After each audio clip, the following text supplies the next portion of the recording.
What we've got here is failure to communicate. Hey, I'm UFC President Dana White, and you're in the ring with Callum McGregor.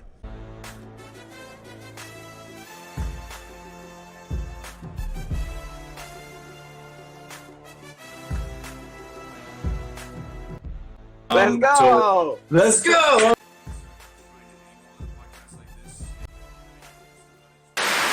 All right, so we are here. Don't tap. We'll call this one over 1.5, man. It's been a while that you and I have done an over 1.5 together because we're going to just dig into the odds, dig into angles. And if we don't have too much of an angle on a fight, there's no point in us. We're not going to dig in too far. We're going to continue on and keep rolling. So we have UFC 277 that is, almost here. We've seen face-offs now. We have weigh-ins tomorrow. Anything that you can, that you've seen this week that has made you sort of jump one way or the other with as far as picks? Well, the press conference came on before we came on here, and Derek Lewis said he didn't know who he was fighting before, like, a couple days ago, which I don't know if that's just him talking shit, but you got money on Derek Lewis, that's a little bit of a worrisome thing to say. Moreno looked a little drained, but, weight cuts are going on, and everybody's got to be on the scales tomorrow, so these press conferences you generally see a little bit in people, but not too much, man. A lot of line movement going on.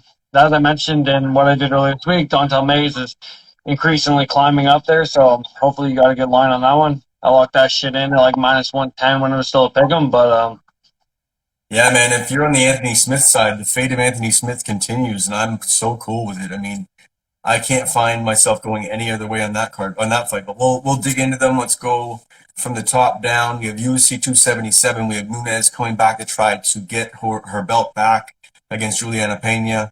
And I mean, we know what the case of, what it was last time. We have a case of Pena who nobody was believing in her. She believed in herself. She pushed through. She's full of grit. Then we have Nunes, who I think underestimated her, obviously, comes in, gasses out. And then, you can ask almost any fighter, once you've gassed out and you got nothing left in the tank, it's a scary place to be in the cage when you got nothing left. And I think Amanda knew that. I think that's why she tapped early. I think, there was so much that went with that tap. People were saying it was set up ahead of time. There's all this crap that comes outside of fights and all that casual shit. But the reality is she knew she was done. There was nothing left there in the tank, and she just had to tap. She had nothing. So will that play out again? I don't know, man. I mean, the line, I think, right now we're sitting +220 for the champ. Juliana Pena against Amanda Nunes, who's -275. And I get it. Anytime before this, Nunes would be, a -600 favorite as a champion before she lost her belt, right? So she'd be this big favorite. But she showed that she's broken to this woman, and a fight's a fight. You can say she was this phenom before. There's no, whether Amanda let it happen or not, it's happened. She's already cracked that armor once. It's hard to see a champ come back and do this again and see if she can regain the belt. It would be an amazing story if she did. But it's keeping me off of this fight because I think that really Nunes should light her up and put her out. But man, I don't know. There's so much uncertainty as to, I see Amanda with her kids again. And as much as it's great to see, the female former champion with her kids, that sort of seemed to be the slip. She sort of shifted her mentality, I think. She started switching towards, being a mom. And I don't know exactly if she's going to be able to actually step back in the cage and really give what she needs to. I don't know. We'll see. She could come in here like a lioness and destroy her. But that's why I'm staying off it. It's too many unknown variables. I think the line right now is sort of disrespectful to the champ at +220. I think anything over +200 when you're a champion, I don't know. I don't think that's disrespectful, especially when the one you're fighting is the one you beat. So Nunes to come out hot. If you want to go Nunes, I think you go Nunes round 1 or 2. But man, I would just go the under if you think that Nunes is the pick. Go the under because then maybe she gasses again and Pena catches her. You cover your ass on both ends. I think that's the only way to really play this. I don't know what the line's sitting at right now. Actually, let me open it up and see. But we got Nunes is -275 money line against the +220, like I said, of Pena. What are your thoughts on this? And I'll pull up some lines as you're talking.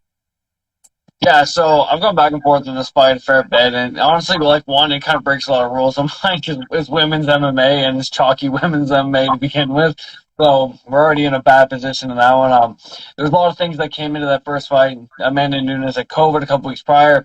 We know that's had some effect on a lot of people. It was her first cut back down to 135 in quite some time. That could also be something that plays a big factor into it. And as you pointed out, like she's a new mother, she had her kid. So there's a lot of variables on her side, but that's kind of where they are, right? Like the variables aren't with Juliana Pena. It's if Amanda Nunes did not come out 100% in that fight. So I'm with you. Whenever I checked lines earlier this week, the fight doesn't go the distance was the same as Amanda Nunes money line. I'm sure it's still roughly around there. Yeah, I So mean, if you look at under 4.5, you got minus 225. If you're looking at under 3.5, which I like a little bit better, it's minus 170. yeah, And I you mean, got to assume the fans are winning. if you want to look So at if you are on the Amanda Nunes side of things and you sort of want to stick your, sword in the sand, so to speak, whatever it is, Amanda Nunes rounds 1, 2, or 3 right now is sitting even. I mean, that's if you're going that way, but really that's not enough meat in the bone for how crazy this fight could go. That really is probably her win condition the first 3 rounds. One, two, DraftKings two, also had a line that was Amanda Nunes KO. There's an alternative line, so it was Amanda Nunes KO or Juliana Pena sub, and it was minus 125. And I thought that was it's a pretty good spot. It's almost that's a even good money. spot. That's definitely a good spot. Amanda Nunes, most significant strikes landed, minus 275. Pena, Yeah. plus 200. And the most takedowns, it's equal right now, minus 150. I like to be honest, I think Amanda Nunes, even, TKO and decision, it's sitting at minus 200. So I'm just trying to find an angle for any of those people going for Nunes. I'm staying off it altogether. I think it could go either way, and I just don't know what way it will go. You want to see Nunes come back, and the fact that I want to see Nunes come back and do it is why I'm staying off it. Yeah, that's fair, man. So we will move on to the next fight on the card, and then we can start stepping up our game on our angles and what we want to do with it, because I've been going back and forth on this one quite a bit. I'm really looking forward to hearing what you have to say on this one. We got Brandon Moreno, minus 220 favorite against Kai Kara France, always the dog at plus 175 right now. Here's my thing, man. We know that Moreno can get hit, and he doesn't look good getting hit. Does he go into a battle with Kai Kara France and they stand on the feet? And it's not the same guy the last time they fought, right? So this stand-up battle is going to be different. I think Kai Kara France believes in his striking a lot more than he did then. I think that he can really step in here and cause some damage for Moreno if he wants to just stick it there. I think Moreno, with Kraus in the corner, is going to take this to the mat.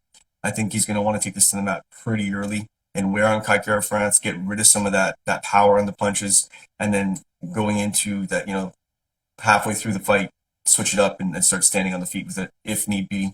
I think Moreno is likely. I'm leaning him in this because it is more of a not a puncher's chance, but it's more of a power versus a little bit more finesse, a little bit more volume. I don't know if Moreno's going to be able to take him down as easy as he may think if he does shoot for the wrestling. It's going to be interesting, man. Like you can see, I'm battling back and forth in my head as I'm thinking how this could play out one way or the other. Definitely, I think this fight goes over. But as I'm pulling up once again the stats and the odds, why don't you tell me what you think about this fight? Yeah, to me, this one's kind of Brandon all day, and I'll admit, like I'm kind of a Kai Kara France hater. I've kind of faded him a lot in the past, and honestly, I think he's made drastic improvement. I just think it is a bad style to fight for him. The first fight was competitive, but it was a clear fight for Brandon. I'm with you, though. I don't think he'll be able to get him down. I don't think Askar was able to get him down, even in that first round. He barely got any sort of offensive grappling off. So I don't really think that's worth his time nor his energy to do that. The only thing that worries me is, as you said, like Brandon Moreno doesn't wear punches well. So that could be something the judge is sided with. But even if Kai kind of gets off in the first round or two, I still see Brandon Moreno taking over late. He's got the better striking, the better energy, and kind of what the crowd and what the judges are going to want to see. So Brandon Moreno by decision is definitely where I'd be on this one. But fight goes to decision is probably the safest play. Or Brandon Moreno by decision and Kai by KO if you're going to take those DraftKings alternative lines. Yeah, I mean, if you're looking at even double down, Moreno by TKO and decision is minus 135. By submission and decision is minus 150. And they're expecting him to take him down. So Brandon Moreno, most takedowns will be minus 650. And most strikes landed, he's also minus 200. So really, I think that really it's minus 200 for most strikes landed versus plus 150. And I think that actually sort of is how you may see the strikes landed.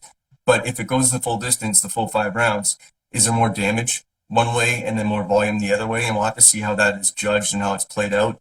He's going to have to be careful, man, because if Kara France hangs all the way to the end of the fight, and this goes to the judges' scorecards, I like your angle, I think you had said earlier in the week, of maybe a split. So if we want to get really proppy and really up there in tinfoil hat, I mean, splits maybe something you want to look at. You could go split both ways, hedge both ways if you really think it's going to be one, because it is 5 rounds. There's a chance that could happen. A lot of opportunity to sway judges back and forth. But yeah, I think I'm going to go with Moreno on this one. I don't really have a hot take on as far as props right now, man. I mean, I think you've already sort of detailed a couple things there. If you're going to go Moreno, Probably going over. It's a flyweight fight, like. Yeah, I mean, going over the, what is it right now? Will the fight go the distance? Yes is minus 154, right? I don't mind that. Yeah. I really don't mind that. I can see this fight going the distance. It's sort of sitting like that right now because they're giving Moreno more respect. I don't know, man. Either way, regardless, we'll digress on this one, but I think we found some spots. Let's move into the next fight on the card. And I'm really curious to see what you have to say about this. We have Sergey Pavlovich against Derek Lewis. Derek Lewis saying he didn't know. What were you saying he said on the... Yeah, he said in the press conference he didn't know he was fighting until up about a week ago. So, man, once again, it could be Derek Lewis talking shit, though. You just talk so much smack. This one, man, it's two heavyweights that are going to go in there and bang. There's no real crazy breakdown in this. I think that we have Derek Lewis has shown a little bit more. He's shown improvements in his ground game when he gets taken down. So I'm thinking he might be able to get back to the feet and at least nullify one shot if Pavlovich does want to take it there and it stays on the feet. That being said, I don't know if it's ever going to go to that situation. I think that Pavlovich is very confident in his hands. The problem is he overextends sometimes, and he may get caught by Lewis. And we don't have to find so many angles we can try to find how to break down this fight because there isn't really any. It's going to be Lewis is going to probably wait his shot out initially, let Pavlovich come forward and catch him or not catch him, and that's it. We're either going to have the Texas curse for Lewis. He's not in his hometown, but he's not far, and it's either that or Pavlovich overextends and Lewis just puts another guy out and becomes officially the gatekeeper for the heavyweight division. What are your thoughts on this one? I mean, we got Derek Lewis sitting at plus 113, Pavlovich sitting at minus 139. I mean, Lewis has won some decisions. I don't think this is going to be the case of a decision for Lewis. This is going to end. This fight's ending inside the distance, I think. And if Lewis wins this fight, his win condition is going to be a KO. I think the other way, too. What are your thoughts on this one? Yeah, I like Pavlovich a lot in this spot. He's got a 5-inch reach advantage. He's a Greco-Roman wrestler as well, although he's never shown it inside of any of his fights. But he definitely has that to back up on. He will be the bigger fighter too. But posted this in what I said earlier, and even I got the spreadsheet I put up. Honestly, man, I like Pavlovich by decision. I know it sounds crazy, man, and it's plus 900. But I see this fight being boring. I know people expect a big slugfest, but I like Pavlovich. If you watch some of his earlier fights, he's got good kick. He's got good boxing. And I feel like a lot of the fights we've seen in the UFC with him, he hasn't really been worried about what's coming back his way, where everybody's worried about fighting Derek Lewis. You know what's coming your way. So you're not going to throw caution to the wind like he has in some of his other fights. So it's kind of just more of a hot take. It's a big, juicy plus number. So if it don't hit, nobody talks shit. You're throwing plus 900s around there. You don't necessarily expect to have the best results with them. But I kind of just say, once again, I see this fight getting extended. And we don't, as you said, Derek Lewis isn't really one to win decisions. He's not going to be the more active fighter. He's not going to be the one shooting takedowns. He's going to be winging hooks whenever Pavlovich comes in and hoping he catches the chin. So, I mean, you have Derek Lewis finish only is plus 105. yeah. I mean, I don't hate it. It's not even that way for Pavlovich at minus 135, but I think that would be the if you ever get Derek Lewis finish only at plus money, might want to jump on that. That's just sort of something as a value play right there. For sure. And if you're looking at it, you can look at round one stoppages. His round one stoppages plus 300, and then you can look at Pavlovich, who I think that if you want to hedge it, you go Lewis like round, or you go specific to get a little more juice on the KO, and then you go Pavlovich. What would you say? I don't think it's going to be a submission. We're going to have a TKO or a decision. Yeah, it'd be TKO decision. So TKO or decision is minus 120, right? That would be double down. And most significant strikes plus 155 for the guy who doesn't throw that much, and Derek Lewis, and Pavlovich is minus 205. Takedowns, they're expecting Lewis to take down Pavlovich more than he takes down him at minus 205. So maybe they're thinking that he, gets tagged up a little bit on the feet and decides to take it to the wrestling. So, okay, next fight on the card, we will step away from the heavyweights and we will move into a fight that is. I decided not to overcomplicate it. I almost did for myself. I'm watching tape. I'm big on Alex Perez, but you know what? You haven't been training as much as Pantoja has. You haven't been, and this is sort of, I'm jumping into the angle on it right now because I had to try to take a stance on this one. And I knew I had to take a stance on this one. I think on the feet, this is going to be a great fight to watch, man. I'm excited for it. The chess match between these two as they go because they both throw some volume. Pantoja may be a little bit more crafty and will set traps and maybe even try to catch some counters. When it goes to the mat, we know it's going to be a fun time on the mat, but I think Pantoja a little bit stronger. But I don't know, man. I don't know what Perez I'm going to see because I was big on Perez. It's just the activity has not been there. I think COVID sort of messed things up for him. But if we're looking at it, we got Alex Perez plus 155 against Pantoja, which is minus 190. And Perez was probably active. This line might not be like this as much, but with Pantoja, he's just a force, man. And I think this fight could go the distance. I can see this going so many different ways. So once again, I don't know if you want to get too proppy on this. I don't know if you have to. If you think Perez is the guy that's your dog to run with, just go plus 155 and leave it all day long. If not, you're going to go with Pantoja, which I think he's going to almost skate on this. I'm even going to maybe throw him in a parlay. I think he wins in it. I know I say it's tight, but I think that Pantoja being more active is going to shine, being in more fight camps. And but what are your thoughts on this one? I just think on the feet they're going to be pretty close, and if it gets to the mat, Pantoja is going to just take over. Yeah, I agree with you. I think it'll be competitive on the feet, but I definitely think Pantoja is the side. As you said, we haven't seen Alex Perez in a while. He's had a lot of trouble making this weight in the past, so we'll see tomorrow morning how all these things kind of transpire. And as you said, man, we just really don't know where we're basing it off of. Where, in retrospect, Pantoja has been active. He's been beating guys, like Manel Cape. He beat Brandon Ravel. He's still up there facing the top of the competition level in his division. So I think Pantoja is definitely the size. Prop-wise, I don't really see one that I like on this. I could see this fight ending instead of distance. I can see Pantoja clipping him. Even maybe Alex Perez clips him if there's going to be an upset. If Pantoja gets him down, the submission is live. So I like Pantoja. I agree with you as him being a parlay piece. But as a prop, I haven't a fucking clue on this one. Yeah, there really isn't one, man. I think even a parlay piece, maybe not. You could probably just attack this separately. Maybe go for a double chance on something. But I mean, you could see a sub, you could see a TKO, you could see a decision. So it's so hard. This one might just be enjoy it, maybe pick a side. I'm going Pantoja's side, but it's really hard to see. Where not even to find value in the angles, just what angle am I touching?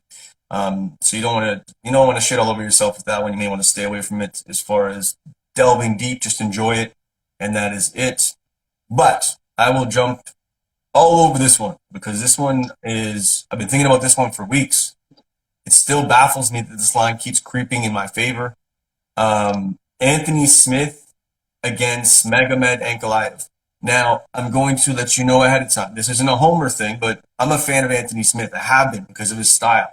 I mean, he's in the cage. Who is it that he was fighting in the cage? And he's yelling, "Do I have your respect now?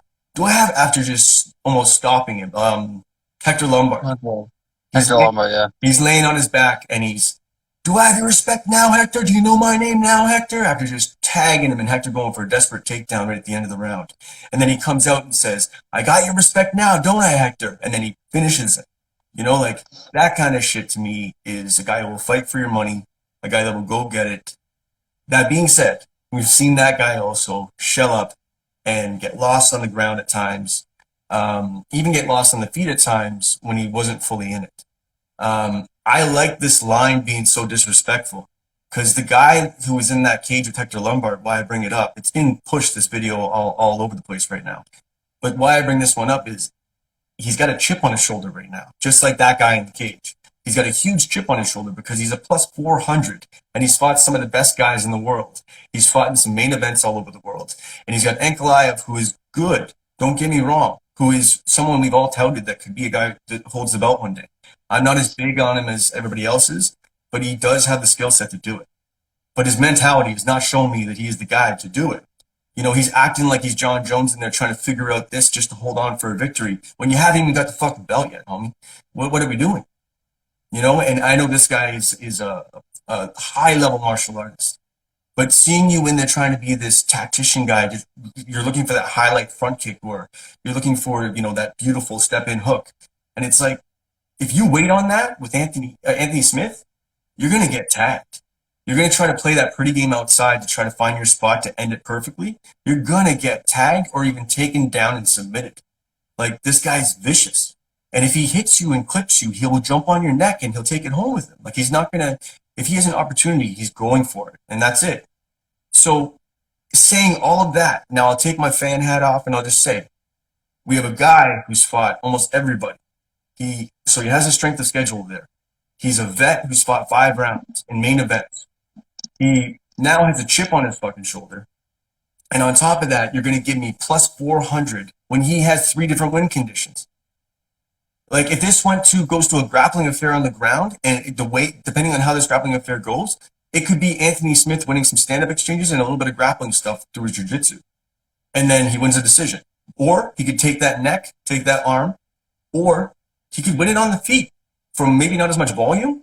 Or actually, Ankalaev's volume's not there. He's always sort of waiting, like I said. So I'm really interested to see how these guys engage because he's not going to give Ankalaev the room. He's just not. And you know his corner and everybody is going to be, if he even gets close to that thinking of, you know, getting lulled in front of him, let's fucking go. This is it. He knows this is it. This is his last shot.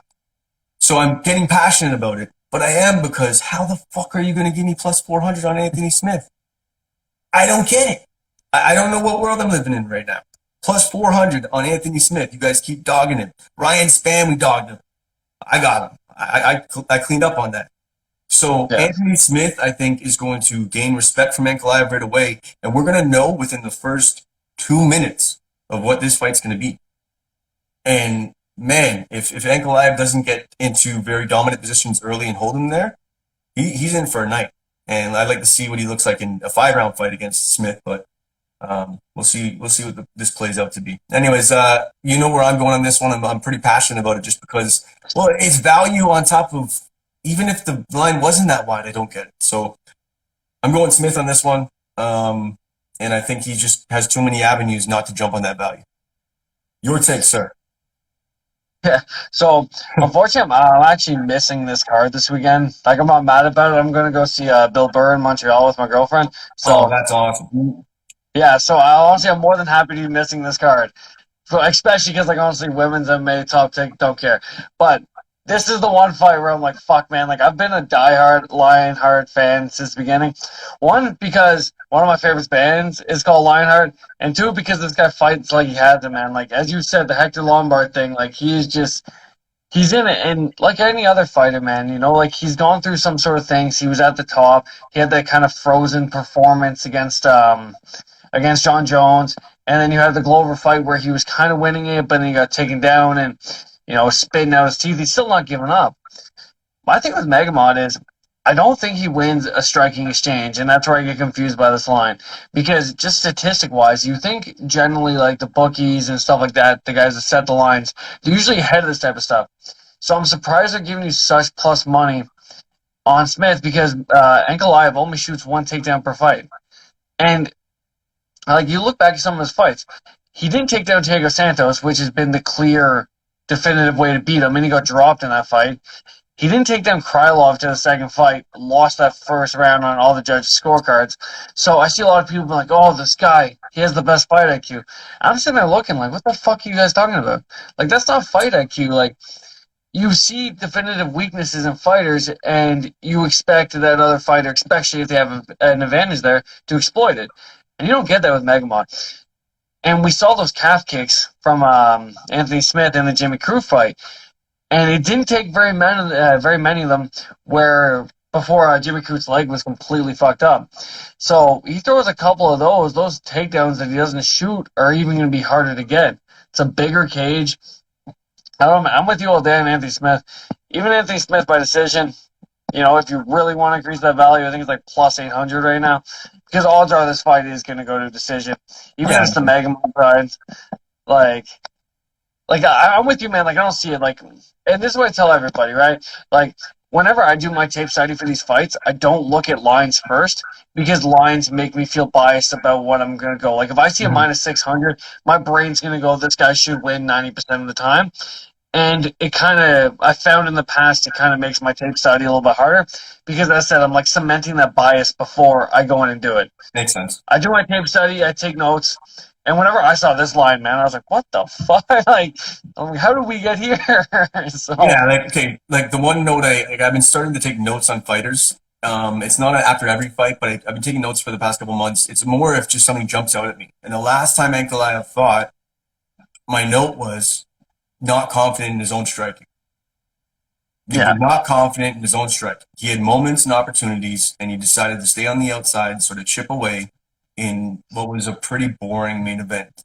Great. I'm glad that you're able to try to be Adesanya, but it wasn't that case. It wasn't a case of control. With kickboxing, it was just more, he maintained his distance, did what he had to do, touch. And it was like there wasn't much to it. If you bring that shit against Anthony Smith, the way I could see it going is the first minute or two, they're feeling each other out. And then we have an Ankalaev who wants to try to touch him up a little bit. Anthony hits him hard, and then he starts to go shoot for a takedown. Once he shoots for at least 2 takedowns and he gets stuffed twice and he's left on the feet with more power, it's not going to be a good place for him. It's not going to be a good place, especially because I've seen him mentally break in the cage. That's how I see it. Even though he's winning the fight, you see his opponent almost bully him at points. And I know I thought this before he was going to fight Smith. I felt like he's sort of like, he doesn't believe in himself. He really doesn't. And I could see that in his stand-up because he does have the tools. In all rights, if this was a stand-up battle, if this guy would actually believe in his tools, he probably should be surgical and pick apart Smith.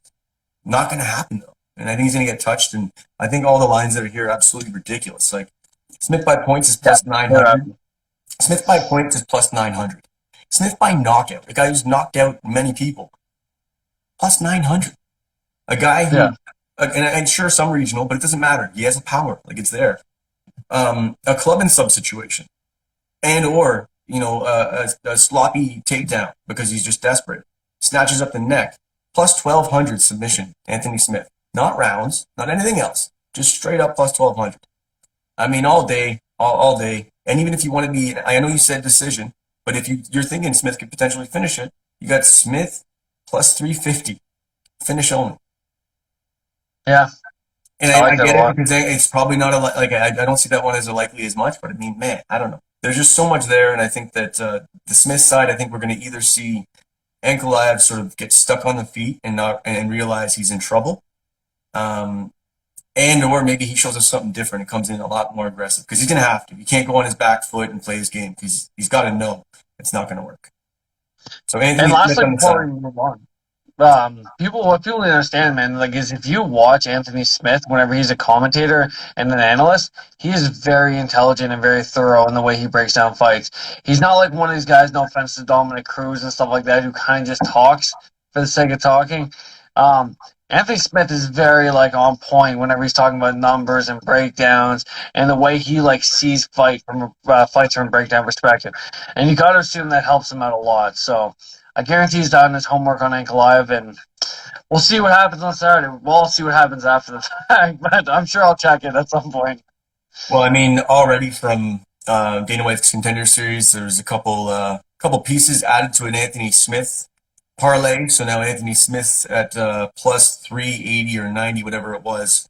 Add on those couple pieces from Tuesday, and it's a nice plus money play already. So, before we even walk into the weekend. So All right. Next fight on the card, we have Matthew Semelsberger against Alex Morono. Morono's a guy I've faded in the past. A guy who I don't really like to anymore because he proves me wrong. He's got some solid stand-up. He likes to bang. Doesn't mind getting hit to throw. Solid ground game. I believe he's a black belt in jiu-jitsu. Sitting at plus 132 against Matthew Semelsberger, minus 164, who's going to come in with some more power. The striking is probably not as good, but he's aggressive. He's going to push forward, and he's got a little bit of the wrestling as well too to be able to try to push Morano. And I believe the size. I didn't see what the standoff was. Did you see them stand side by side and see what the difference was there? At the press conference? Yeah. Yeah, Matt looked a little bigger. Yeah. Okay. I mean, I'm on the Semelsberger side. I think that just the raw power and the fact that he'll go for it, man. And he has been like, I think our ROE on him is pretty good. So Yeah. I'm leaning Semelsberger in this one. I think that Semelsberger might even finish Morono in this one.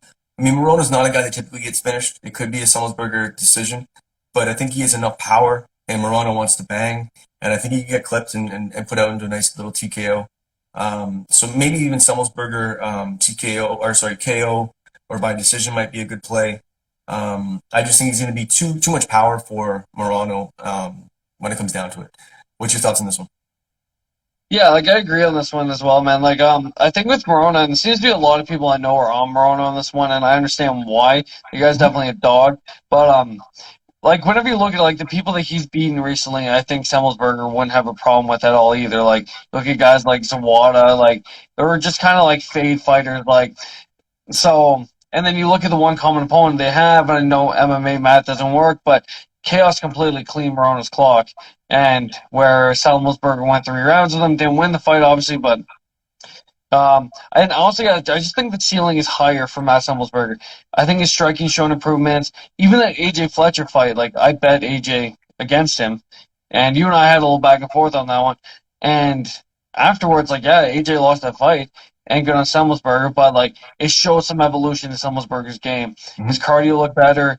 He lost the first round. He was still able to come back and make improvements in it. So I like Semelsberger in the spot. I think we're going to see a lot of greater improvements from him as well.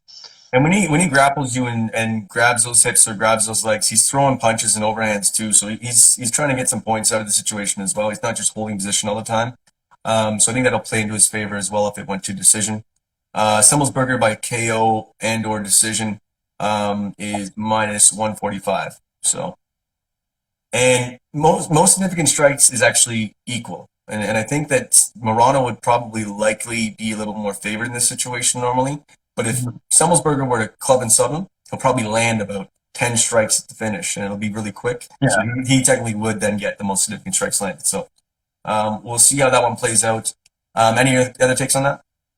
No, that's it, man. Okay, next fight on the card, we have Drew Dober against Rafael Alves de Silva, sorry. Alves coming in at plus 151 and Dober coming in at minus 186. I mean, we know that Dober's sort of become the guy that weathers the storm. He did against Terrence McKinney. I went on the Terrence McKinney side begrudgingly and paid for it. And, he couldn't get him out of there, and he sure enough did what he does best and gassed. And Dober does that with a lot of people because he just takes so many shots. And then, outlast the situation. That's not going to last forever doing that. I do sort of favor Dober in this situation. There is a chance Alves could sort of drag him into deeper waters potentially and sub him. But I don't really have a strong take on this one. The one thing actually I should let everybody know, we did have to step away from doing the podcast earlier this week because I had COVID. So I had popped hot for COVID, and I've been trying to do as much tape as possible. Although I did a little bit of tape on this, I'm pretty confident, and I think this is a good Dober spot for himself. I think that he's going to be able to land some more power shots up against the cage and even in top position, and either potentially get a decision in this and or put Alves out late. But I don't really have a hot take on this one, so I'm going to pass it off to you on this one and see what you have to say. Yeah, this one could be tackled, in my opinion, from a live betting perspective. I think Alves will be pretty live in the first. He kind of comes up balls to the wall. we've seen Dober get hurt in the first in multiple fights where he seems to be a little bit of a slower starter. You kind of need to punch him to get him going.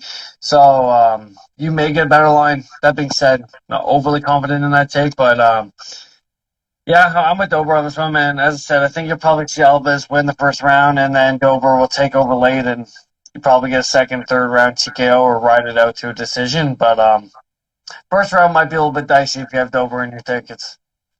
Yeah, you might want to look at Dober, maybe third rounder and decision.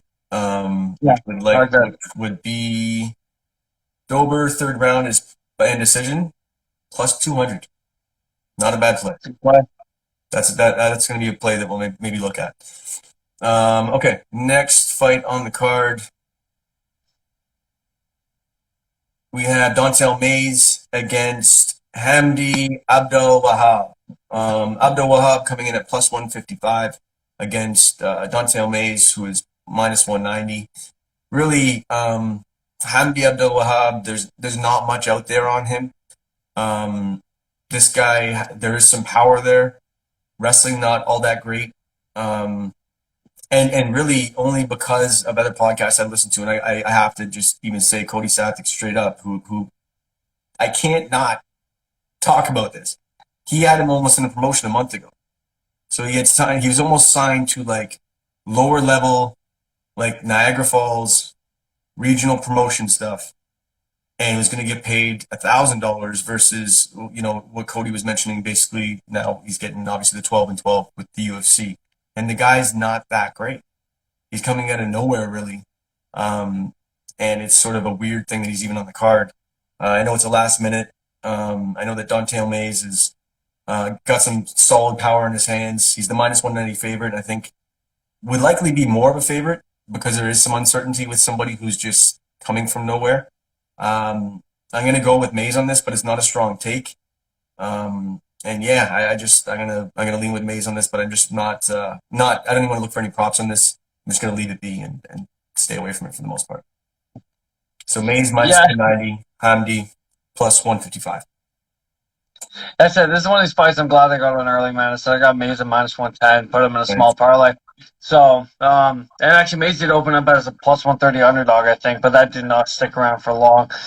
I just think people want to fade Mayes, and I've seen a lot of people like try and bring up angles like, oh, like Hamdi's a wrestler from Egypt or wherever he's from, but like that's like saying you have like a Muay Thai fighter from England. Like it's, you know what I mean? Like it's like they hear like these big things like, oh, like he's an Olympic wrestler. I'm like, yeah, but like where the fuck does Egypt land in Olympic wrestling? Like I'm pretty sure they're not close to the top, right?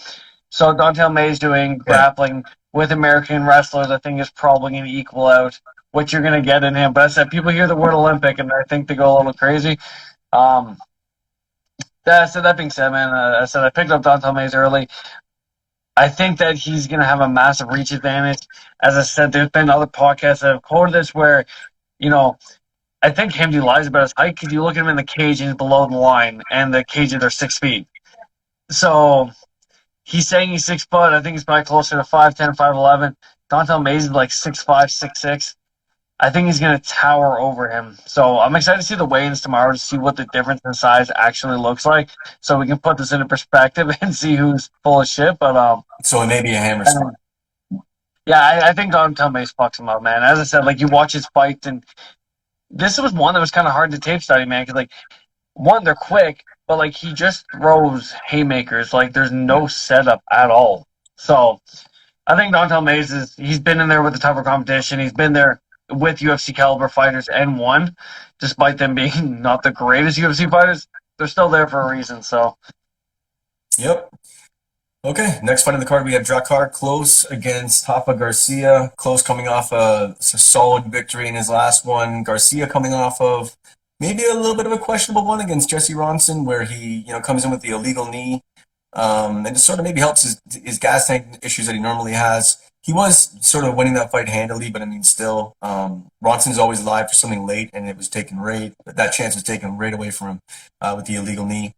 Not hating on Rafa Garcia, I've recently jumped on the train, but I think on short notice, when your issue is cardio, going up against a guy like Klose, who is pressure, and going to land what he wants when he wants. I think I'm all day with close on this. I think the line is right where it needs to be.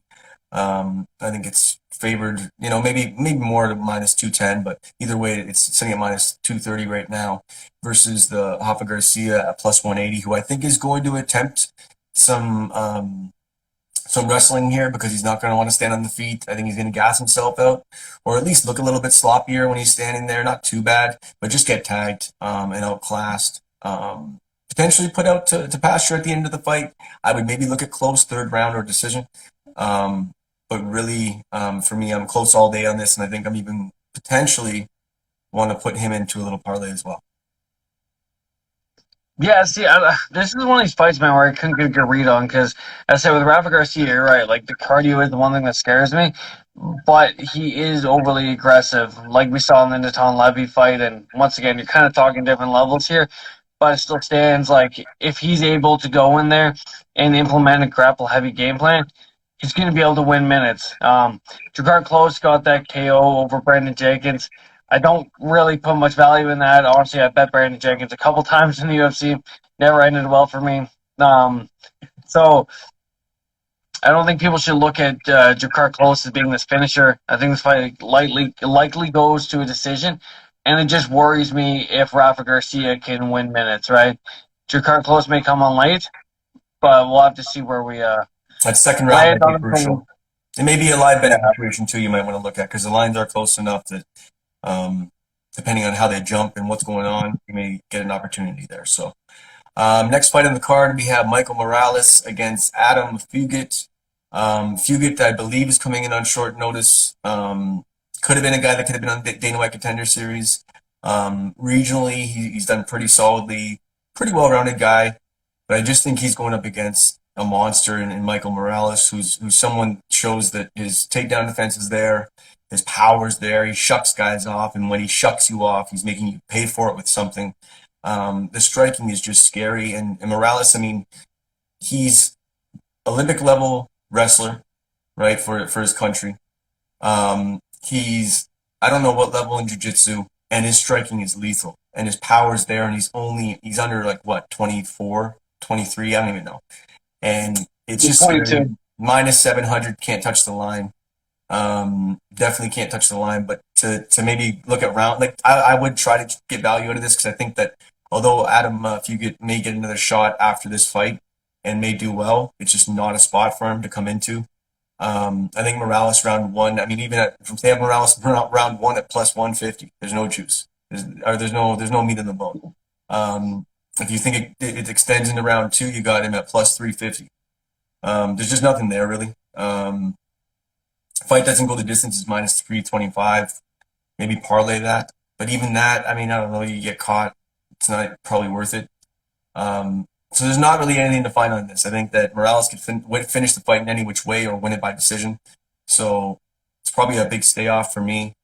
TKO or decision is minus 400. That's what they're looking at as the win condition with the backup.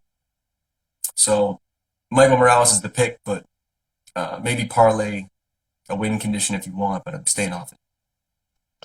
Yeah, so one of the parlays I have running this week is I've had Michael Morales by KO. I think I got a minus 125 or minus 150 with Pantoja, and fight doesn't go the distance for the main event. Mm-hmm. And it gave me whatever, just over plus money, like plus 200 or something. So, but yeah, the line's been blown up so much. Like, I jumped on this as soon as FanDuel put out props just because I knew, like, right away. It's probably sitting at, like, minus 250 right now. Like, so it's just... It's one of these fights, man. The only thing I know about Fugit, and maybe I'll eat my words on this one, is he's a black belt. But I don't foresee him getting this fight to the ground at short notice. And I think we're going to see Morales probably put him out in the first round. But at plus 125, as you said, there's no value there at all. Yeah, he can black belt all day, but if he shoots for a leg or even tries for anything, he's one punch, he's going to be a purple belt. And one more, and he's not even a jiu-jitsu player anymore. So I think that will end pretty quick, but good for you for jumping on the line a little bit earlier. But if we now jump into the next fight on the card, is a tale of two women that have backed in the past with breaking down the fight pretty intensely, and both have let me down. Joanne Kim basically has the ability to win her fights, but has also uncanny ability to be so like basically live in the close fight and just not quite produce that and get what she wants at the end. Her strikes, well, the volume is there and she is landing. She doesn't really take shots well, so when she's getting hit, it plays to the judges. When your head rocks certain ways, some people just need to be in more control over their neck straight up when they're getting shots. You know, if you're taking a shot, you just can't sell it. And she sells it pretty good for her opponents. I think the volume's going to be there for Kim, but I think that Edwards may have some of the bigger moments. So this could go back and forth. And if you really want to take an angle on this, I'm just going to go dog. I think that Kim may even try to work some takedowns in as well too, and working some wrestling that she's been, you know, running at the Trim Couture. But it's probably a stay off. Kim actually, sorry, is the dog at plus 105, and Edwards is minus 130. I actually think Edwards probably squeaks this one out just because I have no faith in backing Kim anymore. But you go dog money on this video to do it because it could go either way. Split decision, maybe you want to play on that game because that could happen as well too if you want to play with that. Otherwise, it's a stay off. Both women have really solid striking, and I hate when people shit on it. They do have solid striking. I love actually when they can get into the rhythm, but they don't seem to put it together in the MMA cage. Maybe kickboxing might be the play for them. But anyways, that's my take on it. I don't really have a hot take. I think there's going to be a lot of strikes thrown. Maybe let's see significant strikes. Let's see if we can get a prop on that one. Because both throw quite a bit, but I think Kim's got the edge there. Most takedowns landed, Kim, plus 200. Edwards, minus 275. So they're expecting that Edwards is going to take her down more. Significant strikes landed is minus 120 for Kim, minus 110 for Edwards. So yeah, I could go back and forth one way or the other. I think that might be a Kim play, but either way, I'm staying off it altogether. What's your take? Low-level women's MMA, man. Not something I have much of a take on. I think Kim, in all fairness, has looked kind of better overall. Edwards looked good in her last fight. Came in with a kick-heavy game plan. But yeah, to be honest, this is like any other women's MMA fight that's low level. Unless I see like a serious angle like Jessica Rose Clark getting subbed, you know, we cashed that first round submission, like certain angles where you see in that place, all right, you throw some money on. But if it's one of these things like this where you know it's going to be a low level striking affair that's going to 99% chance to go to the judges, you just bet the fucking over and call it a day. Trying to find an angle on this is Kim hits air half the time and Jocelyn Edwards doesn't show up half the time. So it's like, you know, I guess there's not even no value. You're getting plus 105 on the other side. It's pretty much a pick 'em. Yeah. So. Yeah, I think I'm more feeling that to even talk about it because, you know, I have jumped in on these fights in the past. It definitely is a stay away. But it probably is going to finish by split decision. I'm going to say that. Hey man, it's probably sitting at so if you can plus get that, 100. if you can get that prop even itself, fight ends in split decision because some books will have that. That might be a play. Next fight on the card we have Ihor Pretoria against Nick Negamariano. Negamariano coming in at minus 115 against Pretoria, who is at minus 105. And you know, I had a hard time actually remembering this guy from the Dana White Contender Series, and I didn't even get a chance to tape that fight anyways. But if you're looking at his record, there's not really much else out there. And, well, this guy has maybe a puncher's chance with a little bit of grappling and some takedowns. I don't see really him coming in as a big favorite the way he did initially. Like, what's your take on this one, man? I think I'm with Nick on this one. I think Nick's likely going to be able to get some cage control and land some bigger shots up against the cage. But what's your take on this fight? I'm more staying off it. I didn't really get to tape Ihor the way I wanted to, but it is when you look at his record, it looks a little fucking skeptical. So I'm a little skeptical. Man. So I'll be honest, you would think with a KO artist like Ihor, the tape study would be entertaining, and it wasn't. Like the guy pretty much gets beat until his opponent's gas, and then he punches out low-level competition. Even in his fight in the Contender Series, he still got outstruck by the guy. He just does what he does in most of his fights, where he threw wild hooks and hoped to catch chin. With Nick, as much as I think he's low-level as well, he's been in there with the higher. Yeah, that's it. Like, you're not going to KO this guy, so. if anything, I said maybe ride out the first round. And if Nick gets out of the first round, then live bet the shit out of Nick. But I think Nick's definitely spotting this one, man. I thought the wrong guy was favored in this one as well. I know there's a lot of other cappers out there that are on the same thing. I didn't like what I saw from Yuri, so as I said, and then he gets taken down a lot in his regional scene footage, and I think it's just something Nick can exploit. And I feel like this fight's not going to go the distance, and it'll either be Ihor early or Nick late. All right. Next fight in the card, we have Orion Koski against Blood Diamond. So there's not really an angle on this one, and I'm not going to pretend there is, because there's a lot of curses with this one, because first, it's low level. Second, it's a friend of a fighter. Third, it's the first fight of the night. And fourth, it's pretty decently lined as far as where you think you might be able to find some angles and take some shots and come in with what you think is going to be the way this plays out. If you think you have an angle on this, have fun with it. I'm not saying you, I'm saying just anybody listening. The one angle you could maybe take from just separate yourself from the actual fighters that are there and look at wrestling, aggressive wrestling, which would be Koski's side of things. And he does land some strikes when he's wrestling as well, too. And Blood Diamond is one-trick pony. He's a really good kickboxer. That's it, right? And not even really good once we get to the higher level of MMA. Just right now, he's got good stand-up that matches up well against anybody at his level in MMA. He has a chance of knocking out Koski. The kid's pretty gritty. So it could go either way. It could go back and forth. I'm not even going to pretend like there's an angle on this, because these guys won't even have an idea who's going to actually win before they step in the cage. Like most times, you as a fighter, you at your matchup, you know potentially how another fighter could beat you. You're going to try to do everything you can to stop that. These guys have no fucking clue what they're going to face going in there. Koski could say he's going to go in there and be really worried about the kickboxing, but go in and take him down and make him look like Koski's sitting at minus 600 right now because he's just demolishing Blood Diamond on the ground. Or Blood Diamond just keeps it on the feet and makes him look like a clown. So once again, I've already spent too much time talking about this fight. It's the first fight of the night. You want to take a shot at the dog, have fun with it. I'm not even touching this one at all. I think it could go either way. What's your take on this fight? I think you smash the fight, doesn't go the distance, and call it a day. I guess, yeah. I think Kosi is going to be live in the first. He's going to take him down a lot. The problem is, like, we don't have really much to look at with Blood Diamond, right? And I wish I had this guy's actual name because I feel awkward just yelling Blood Diamond around. But yeah, and like I wish we had like a sample size of cardio, right? Because we know with Kosi that he has shit cardio. We saw in the Philip Rowe fight where he was doing good in the first round, but second round comes around, man, and his cardio is gassed, and he just ends up getting stopped in that. So if I can bank on Blood Diamond doing that, sure, I'd say live bet him after the first if he makes it that far. But there's no real sample size to go off of. You kind of have a striker versus grappler. Like, you got to assume that he's training with good competition. He's coming out of Adesania's camp. But, man, it's so low level, and there's just not a single thing to base an opinion off of. Yeah, I mean, under half a round is even enticing at plus 400.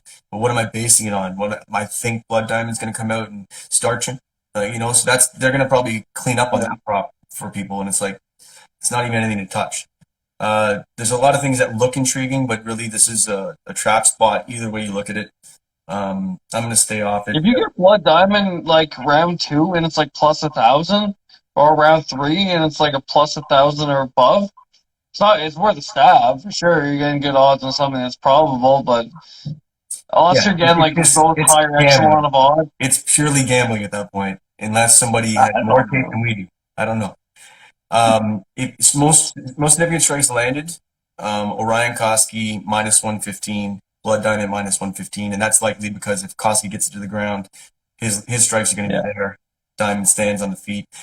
Most takedowns minus 1,000 for Koski. So no props there, no anything. But yeah, I mean, you may find little small angles on it, but I'm going to stay off this one too. I don't really have a pick in this one either.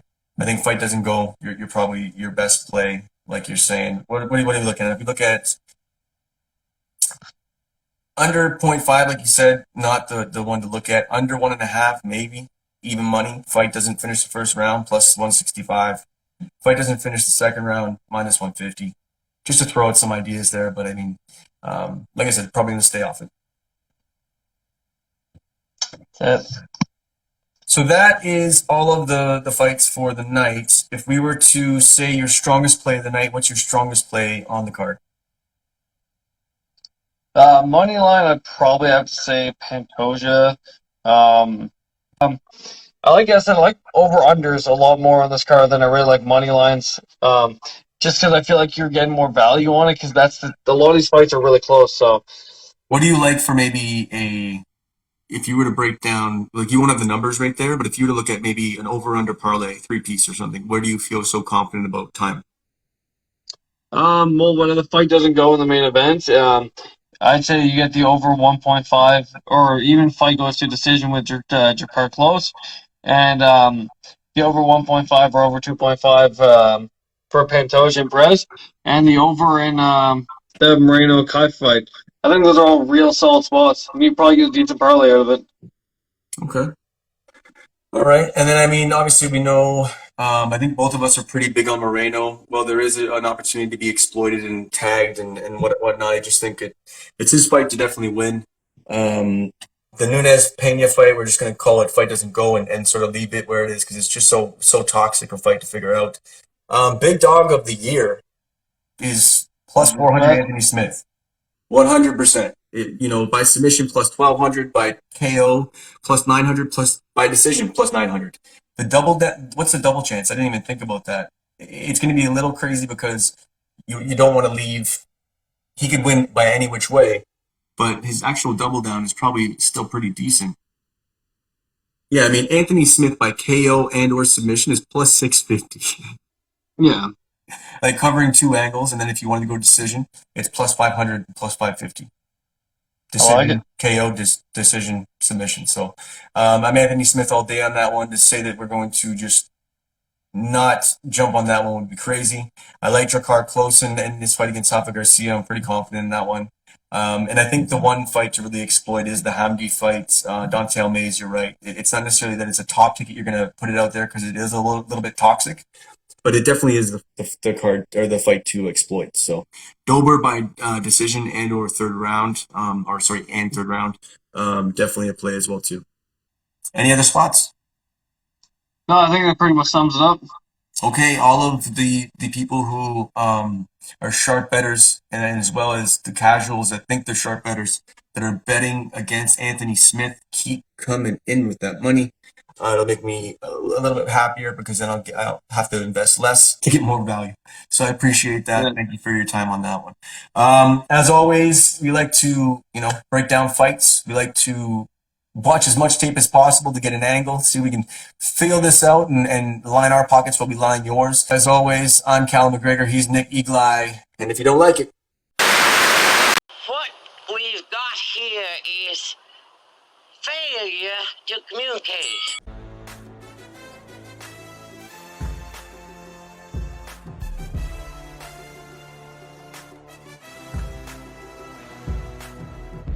Let's go!